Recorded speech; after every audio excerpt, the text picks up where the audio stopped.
Second-degree depraved-heart murder is an unintentional killing committed recklessly under circumstances manifesting the defendant's extreme indifference to human life. State v. Doub examined whether a driver who caused a fatal collision could be convicted of depraved-heart murder.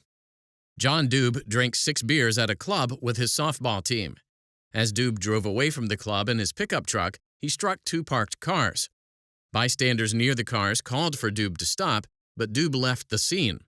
Over the next 2 hours, Doub drank more alcohol and smoked crack cocaine. He then drove his truck again and was traveling at an excessive speed when he hit a Cadillac in which 9-year-old Jamika Smith was a passenger. Doub left the scene without rendering any aid to Smith because he didn't want to get in trouble for driving while intoxicated. Smith died from the injuries she sustained in the collision. About 6 months later, Doub told his ex-girlfriend about his conduct on the night of the collisions. She told the authorities about Doub's statements, and Doub was subsequently charged with crimes including second-degree depraved-heart murder.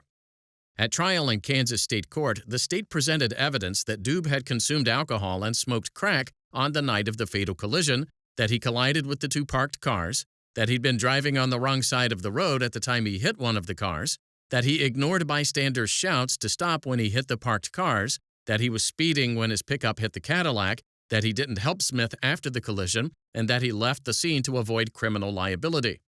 The jury convicted Doub, and he appealed to the Kansas Court of Appeals, arguing that the evidence wasn't sufficient to support the murder conviction.